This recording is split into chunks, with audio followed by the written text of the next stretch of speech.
عظیم کرو، جسم کی موت کوئی موت نہیں ہوتی ہے۔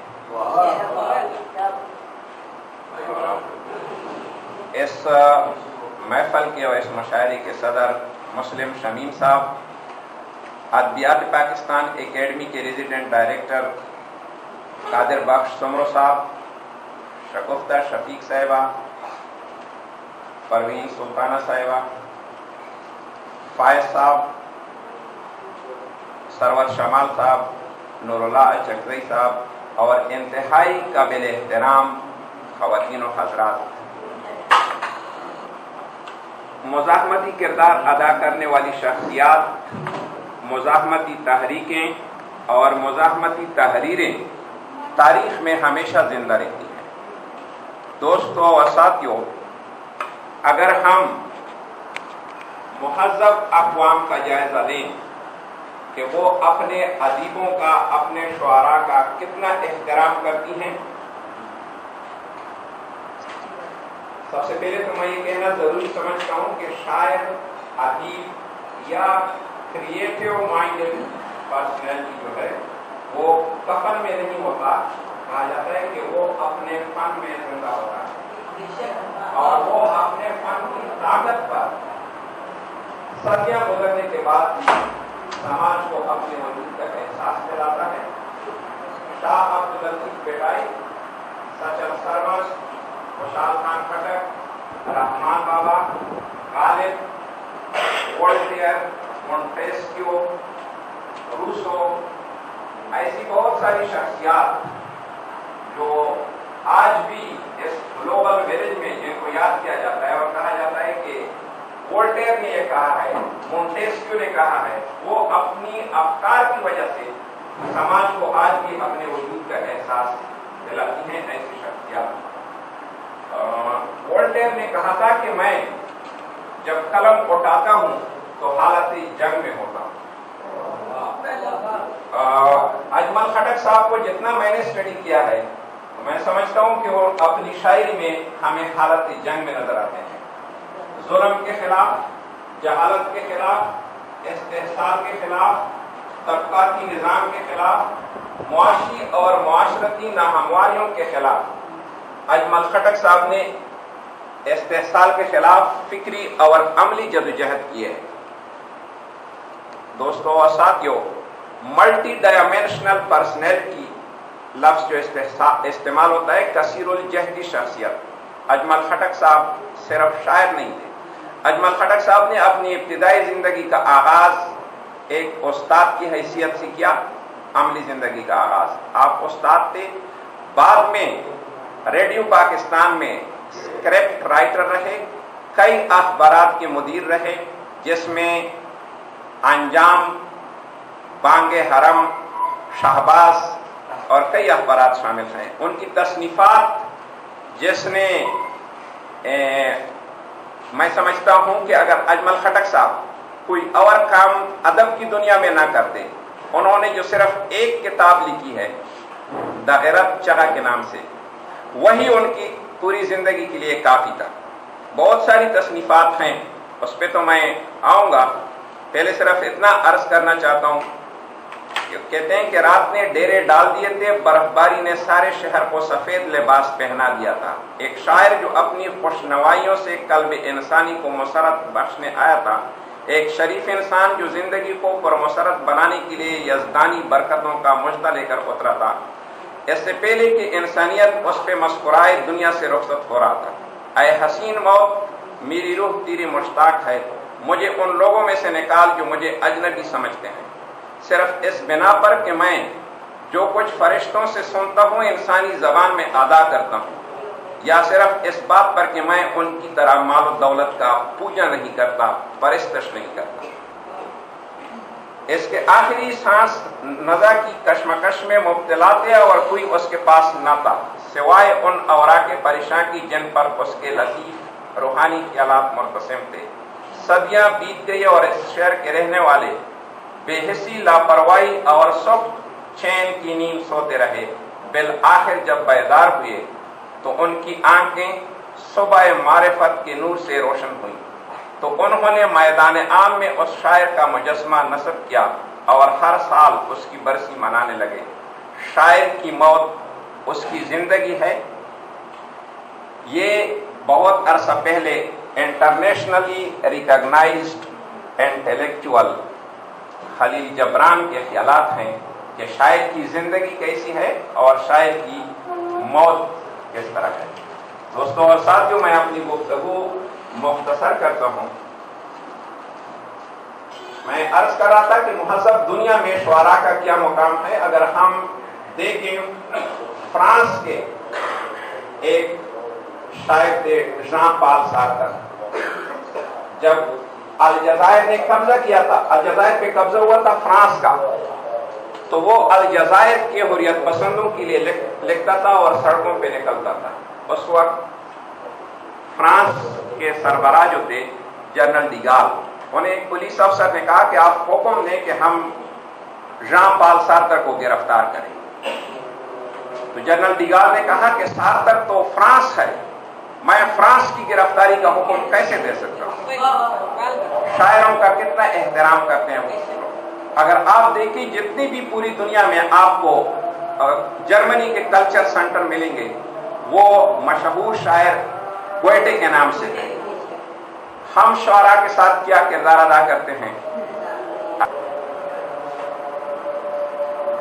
میں عرض کر رہا تھا کہ ہمارا اپنے شاعروں کے ساتھ کیا رویہ ہے۔ فیض احمد فیض یہ کہنے پہ مجبور ہوئے کہ نثار تیری گلیوں پہ اے وطن کے جہاں چلی ہے رسم کی کوئی نثر اٹھا کے چلے، جو کوئی چاہنے والا طواف کو نکلے نظریں چرا کے چلے جسم و جان بچا کے چلے۔ اور جو قادر بخش سمرو صاحب نے ایک رسالہ ہم سب کو میگزین پیش کیا ہے شاہکار، اس پہ آپ سب دیکھ رہے ہیں، حبیب جالب کی تصویر آپ کو نظر آ رہی ہے۔ حبیب جالب صاحب جب حیدرآباد سازش کیس میں گرفتار تھے تو ان کی وائف اور ان کا بیٹا ان سے ملنے آئے۔ وہ اشارتاً انہیں سمجھا رہے تھے کہ گھر میں کھانے کو کچھ نہیں ہے، بچوں کی فیسوں کا مسئلہ ہے اور مسائل ہے گھر میں، اور آپ عوام کے حقوق کی بات کر رہے ہیں، آپ جمہوریت کی بات کر رہے ہیں۔ تو جب وہ وائف ان کی رخصت ہوئی تو پھر وہ اپنے کمرے میں گئے۔ جب اپنے دل کا بوجھ ہلکا کیا، ان کے ساتھ جیل میں خان عبدالولی خان، عطا اللہ مینگل، غوث بخش بزینجو، معراج محمد خان جیسی شخصیات تھیں، تو سب نے انہیں مذاقاً کہا جالب آج تو آپ بہت خوش ہوں گے کیونکہ بابی آئی تھی، آپ کی بابی سے ملاقات ہوئی۔ تو حبیب جالب نے کہا کہ جو ہو نہ سکی بات وہ چہروں سے آیاں تھی، حالات کا ماتم تھا ملاقات کہاں۔ یہی اس کے علاوہ بہت ساری باتیں کہی جا سکتی ہے۔ ایک شاعر ہیں بہت مشہور دانشور پشتو کے قلندر مومن صاحب، وہ لاہور کے قلعے میں گرفتار تھے اور وہاں انہوں نے پھر ایک شعر کہا۔ جیسے تاریخ میں ہمیں معلوم ہے کہ خاندان مغلیہ کے دور میں خوشحال خان خٹک راتمبور ہندوستان میں ایک جگہ اس قلعے میں اسیر رہے ہیں، تو انہوں نے کہا کہ چپا خوشحال پر راتمبور کے وشوے ہغا کانے پما لاہور کے وشوے دا وطن ناوے دغا ٹولی کسے ما سرستا زمین طور کے وشوے دا آشنا خیال دا کفس ورمات پڑو بلتون ڈز دے پکور کے وشوے۔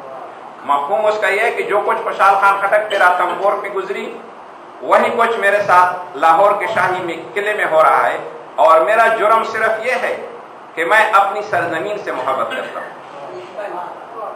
تو اجمل خٹک صاحب نے پوری زندگی ایک ایسے سماج کے قیام کی جدوجہد کی جہاں معاشی معاشرتی ناہمواریاں نہ ہوں، تمام انسانوں کو تعلیم، علاج اور روزگار کی یکساں مواقع فراہم ہوں، جہاں انسان کی عظمت کا پیمانہ سرمایہ نہ ہو، جاگیر نہ ہو، بلکہ محنت، اہلیت اور پرسنل ایبیلٹی ہو۔ دوستو اور ساتھیوں، اب میں کنکلوڈ کرتا ہوں اجمل خٹک صاحب کی ایک اس شعر پہ کہ وہ کہتے ہیں کہ کا ظالم میں شبا غسکڑا تیرا شوا تھوڑے سچ څومره چې تیره شوه لا خوږه شوه اوس که نر وي نو غوږونه دې خپل پرېږي چې زما نغمه سړه نه شوله سره شوه. وہ کہتے ہیں کہ ظالم نے اگر میری زبان کاٹ دی یعنی مجھے کپس میں ڈال دیا تو اس سے میری زبان بندی نہ ہو سکی، اس میں وہ ناکام ہوا، بلکہ میری زبان اور تیز ہوئی. وہ اگر نر ہو اس میں اگر کچھ اور مردانگی ہو تو اس کو چاہیے کہ اپنے کان کاٹ دیں. Politicians in Pakistan with clean hands. اور عوامی نیشنل پارٹی کے میں صرف یہ گزارش کروں کہ میں انتظار صوبہ سندھ کا سیکرٹری اطلاع ہوں. عوامی نیشنل پارٹی کے مرکزی صدر آسمان یار ولی خان صاحب نے ان کے حوالے سے کہا تھا کہ جب تک پشتو زبان ہے، جب تک پشتون ہیں اور جب تک مظلوم ہیں اور جب تک غیرت کا چغہ ہے جو ان کی بخل ہے، خٹک صاحب زندہ رہیں گے. اجمل خٹک صاحب پختون اسٹوڈنٹ فیڈریشن کے بانی تھے اور میں نے اپنی سیاست کا آغاز PSF سے شروع کیا. میں نے سیاست کی الف-ب ان سے سیکھی ہے. میں نے خٹک صاحب کو ہمیشہ کاکا کے لفظ سے مخاطب کیا. کاکا کا مطلب ہے چچا کے لیے استعمال ہوتا ہے کیونکہ وہ ان کے والد محترم خان عبدالولی خان کو بائی کہتے تھے. ڈاکٹر حیدر لاشاری صاحب نے کہا تھا، ان کی ایک تقریب کی کتاب کی لانچنگ سرمنی تھی پشاور پریس کلب میں، تو ڈاکٹر حیدر لاشاری صاحب کو انوائٹ کیا گیا تھا. انہوں نے کہا تھا کہ اجمل خٹک صاحب ہمارے قومی شاعر شیخ آیاز کی طرح ہیں. ان کی شاعری کو مجبوراً حکومتی سطح پر مانا گیا اور کمال فن ایوارڈ دیا گیا. اور میں یہ گزارش کروں کہ اس وقت غالباً ادبیات پاکستان اکیڈمی کے چیئرمین تھے عارف صاحب، افتخار عارف صاحب. تو وہ جو کسی شاعر کو ادیب کو ایوارڈ دیا جاتا ہے تو اس کے ساتھ نقد رقم بھی ہوتی ہے، وہ بھی دی جاتی ہے. تو اجمل خٹک صاحب نے ایوارڈ وصول کیا اور رقم لینے سے انکار کیا. لاکھوں میں وہ رقم تھی. انہوں نے کہا جواباً کہ میں کیوں رقم نہیں لے رہا ہوں، اماؤنٹ نہیں لے رہا ہوں. انہوں نے کہا کہ یہ رقم ضرورت مند شاعروں اور ادیبوں میں تقسیم کی جائے. اور ساتھ پھر کسی نے لکھا کہ میں سمجھتا ہوں کہ ضرورت مند اجمل خٹک صاحب خود بھی تھے، لیکن انہوں نے دوسرے شاعروں اور ادیبوں کی ضرورت کو اپنی ضرورت پہ ترجیح دی.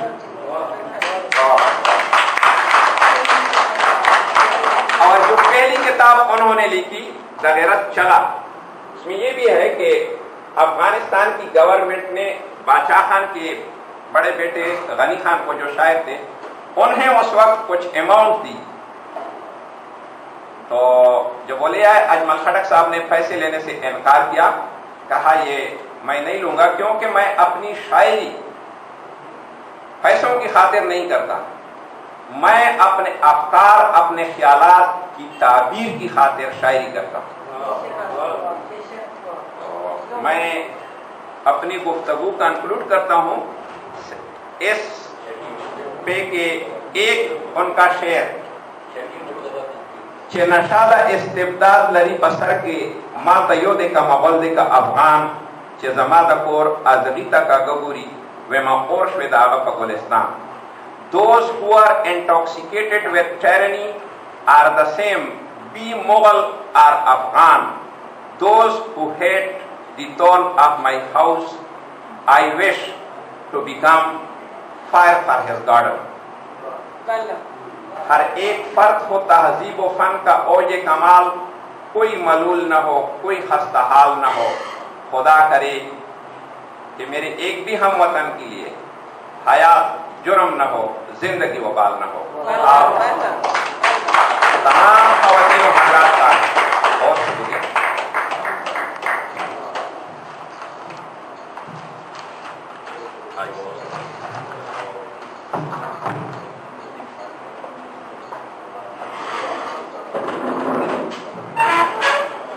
اجمل خٹک کے حوالے سے بات کر رہے تھے جناب حمید اللہ خٹک صاحب. خواتین و حضرات، آج کی نشست کے آخری مقرر